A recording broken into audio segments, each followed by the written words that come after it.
زعفران کی کاشت سطح سمندر سے 2500 فٹ سے 5000 فٹ کی بلندی تک کی جا سکتی ہے۔ اس کے لیے سردیوں میں معتدل سرد اور خشک آب و ہوا موزوں ترین ہے۔ گرمیوں کے موسم میں درجہ حرارت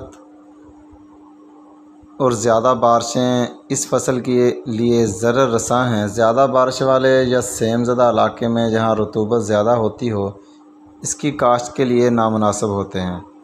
زعفران کی اچھی پیداوار کے لیے دن کے وقت اوسط درجہ حرارت 15 سے 20 سینٹی گریڈ نہایت موزوں ہے۔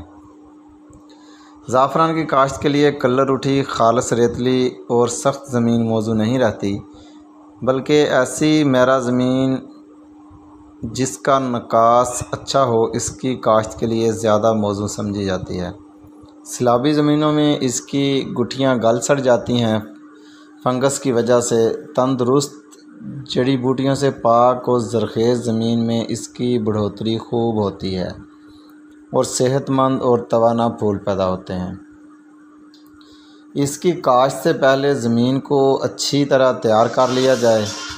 کافی مقدار میں گوبر کی گلی سڑی کھاد 8 تا 10 ٹن فی ایکڑ ڈال کر 4 مرتبہ گہرا ہل چلایا جائے اور سہاگے کی مدد سے ڈھیلے توڑ کر زمین کو اچھی طرح ہموار کر لیا جائے، یا پھر روٹا واٹر چلا کر زمین کو اچھی طرح باریک کر لیا جائے۔ زمین کی تیاری کے دوران ڈی اے پی کھاد 1 بوری فی ایکڑ ڈالنے سے اس کی جو گنڈیاں ہیں، پنجابی میں گٹھیوں کو گنڈیاں کہتے ہیں، زیادہ صحت مند پیدا ہوتی ہے۔ وادی سون کی آب و ہوا میں زعفران کی کاشت آخری جولائی سے آخر اگست تک مکمل ہو جانی چاہیے۔ تیار شدہ زمین میں زعفران کی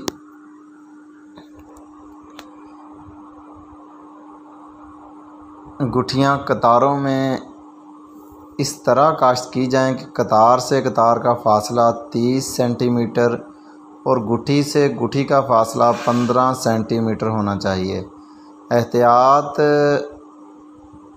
کی جائے کہ گٹھی سطح زمین سے کم از کم 8 سینٹی میٹر کی گہرائی پر کاشت کی جائے۔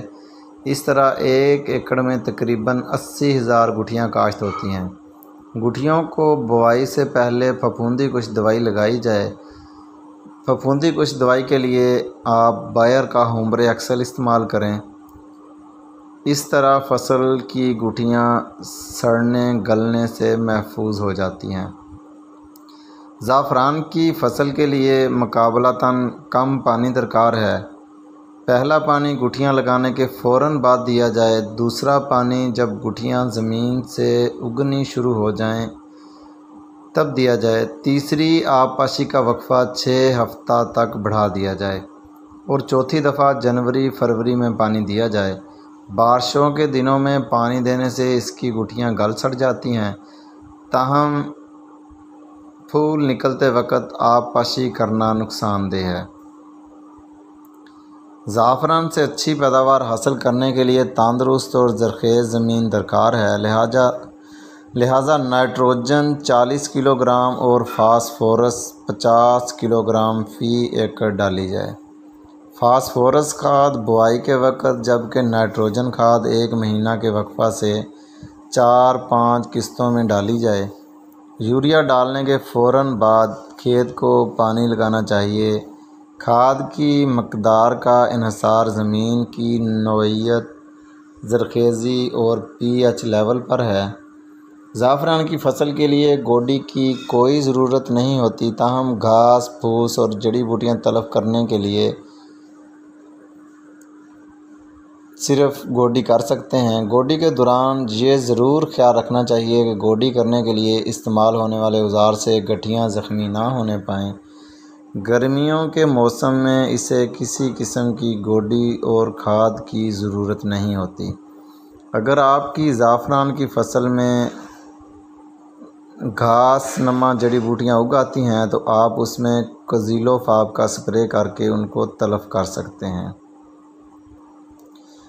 وادی سون میں زعفران کے پھول اکتوبر کے دوسرے ہفتے میں نکلنا شروع ہو جاتے ہیں اور وسط نومبر تک نکلتے ہی رہتے ہیں۔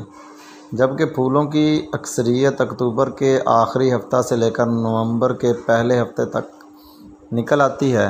پھولوں کو صبح سویرے کھلنے پر ہی توڑ لیا جاتا ہے۔ زیادہ دیر تک دھوپ میں رہنے سے پھول مرجھانا شروع کر دیتے ہیں۔ حاصل شدہ زعفران کی معیار میں کمی واقع ہو جاتی ہے۔ پھول ہاتھ سے چنے جاتے ہیں۔ ہر پھول سے گہرے سرخ رنگ کا مادہ جو حصہ ہوتا ہے اس کو علیحدہ کر کے پلیٹ یا کاغذ میں رکھ لیا جاتا ہے۔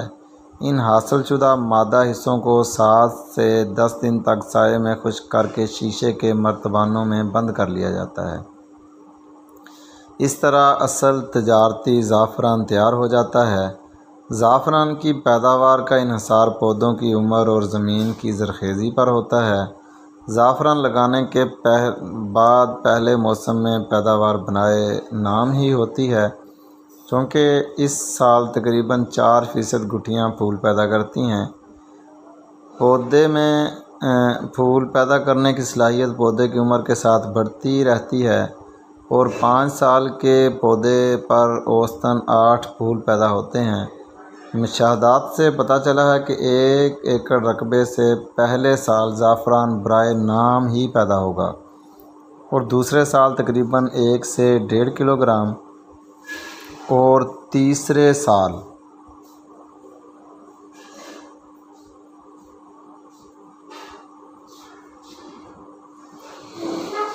اس سے زیادہ 7ویں سال تک تقریباً 2 سے 2.5 کلو گرام زعفران پیدا ہوتا ہے۔ اس کے بعد پیداوار میں بتدریج کمی واقع ہو جاتی ہے اور اسے نئے کھیت میں منتقل کرنا پڑتا ہے۔ زعفران پر تحقیقی کام جاری ہے۔ شعبہ تحقیقات وادی سون کے زیر انتظام زعفران کی کاشت کے مختلف پہلوؤں پر تجربات کر کے جو نتائج اخذ کیے گئے ہیں۔ زعفران کے کھیت میں پھول پیدا ہونے کی شرح پہلے سال 4%، دوسرے سال 7.5%، تیسرے سال 21% اور چوتھے سال 45% تک پہنچ جاتی ہے۔ اگر زعفران کی 100 گٹھیاں کاشت کی جائیں تو پہلے سال کے بعد ان کی تعداد 400 کے قریب ہو جاتی ہے، دوسرے سال 1400، حتیٰ کہ 5ویں سال کے بعد گٹھیوں کی تعداد 10,000 ہو جاتی ہے۔ زعفران کے پودے کو اگر کیاریوں کے بجائے وٹوں پر کاشت کیا جائے تو ان کی نہ صرف بڑھوتری زیادہ ہوتی ہے بلکہ گٹھیاں بھی زیادہ پیدا ہوتی ہیں۔ زعفران کی پیداوار پر گٹھی کی جسامت کا نمایاں اثر ہوتا ہے۔ اگر تجربہ میں گٹھیاں بونے سے پہلے جسامت کے لحاظ سے ان کے 3 درجے بنائے گئے تھے۔ پہلے درجے میں گٹھی کی جسامت اوسطاً 3 سے 5 سینٹی میٹر، دوسرے میں 2 سینٹی میٹر اور تیسرے درجے میں 1 سینٹی میٹر یا اس سے کم جسامت کی گٹھیاں رکھی گئی تھیں۔ یہ تجربے میں ثابت ہوا کہ پہلے درجے کی گٹھیوں میں نہ صرف پھول زیادہ پیدا ہوئے بلکہ پودوں کی بڑھوتری اور گٹھیوں کی پیداوار میں بھی نمایاں اضافہ دیکھنے میں آیا۔ دوسرے درجے کی جسامت میں یہ خصوصیات پہلے درجے سے کم اور تیسرے درجے سے خاصی نمایاں تھیں۔ زعفران کی کاشت میں قطاروں کے درمیان اور پودے سے پودے کے فاصلے پر بھی تجربات جاری ہیں۔ بظاہر فرق نمایاں نظر آتا ہے، لیکن چونکہ پودوں کے درمیان فاصلے کا اثر زیادہ تر گٹھیوں کی پیداوار پر پڑتا ہے، اس لیے حتمی نتائج کا ابھی انتظار باقی ہے۔ ان تجربات کے علاوہ پچھلے سال تقریباً 5,000 گٹھیاں سون وادی میں 10 مختلف مقامات پر کاشتکاروں کے کھیتوں میں لگائی گئیں۔ ان پلاٹوں میں چند پھول بھی پیدا ہوئے اور ان پھولوں کی پودوں کی بڑھوتری نہایت ہی تسلی بخش رہی۔ ابتدا میں زعفران کی کاشت تجرباتی رقبہ میں چند مرلہ زمین پر محدود تھی، جسے اب بڑھا کر 34 مرلہ پر پھیلا دیا گیا ہے۔ پودوں کی بڑھوتری نہایت ہی تسلی بخش ہے اور امید کی جاتی ہے کہ اس وقت گٹھیوں کی تعداد 50 سے 60,000 کے قریب ہوگی۔ وادی سون کے علاوہ پنجاب کے دوسرے مقامات مثلاً مری، چھرا پانی، مری اور فورٹ منرو، ڈیرہ غازی خان میں بھی اس کی کاشت پر تحقیق جاری ہے۔ فورٹ منرو میں 1983 میں 2,000 گٹھیاں کاشت کی گئی تھیں، جن سے حوصلہ افزا نتائج حاصل ہوئے۔ وادی سون میں پانی کی کمی کے باعث وسیع رقبہ کاشت کرنا ناممکن ہے۔ چونکہ زعفران کی پانی کی ضروریات کم ہیں، اس لیے اس رقبہ کو زعفران کی کاشت کے لیے استعمال کر کے کافی آمدن حاصل کی جا سکتی ہے۔ وادی سون اور پنجاب کے دوسرے علاقوں میں اس کی کاشت کو کامیاب بنانے کے لیے اس پر مزید تحقیق کرنے کے لیے ایک جامع منصوبہ مرتب کیا جا رہا ہے۔ پنجاب میں زعفران کی کاشت سے حوصلہ افزا نتائج برآمد ہوئے ہیں۔ اس سے نہ صرف اس کی درآمد پر خرچ ہونے والی کثیر رقم بچائی جا سکے گی بلکہ عام لوگوں کی ضروریات بھی سستے داموں پوری ہونے لگیں گی۔ امید ہے میرے کسان بھائی ان معلومات سے ڈھیروں فائدہ اٹھائیں گے اور اپنے اپنے علاقوں میں زعفران کی کاشت کو ممکن بنائیں گے اور ملک کی معیشت کی ترقی میں اہم کردار ادا کریں گے۔ خوش رہیے اور خوشیاں بانٹیے۔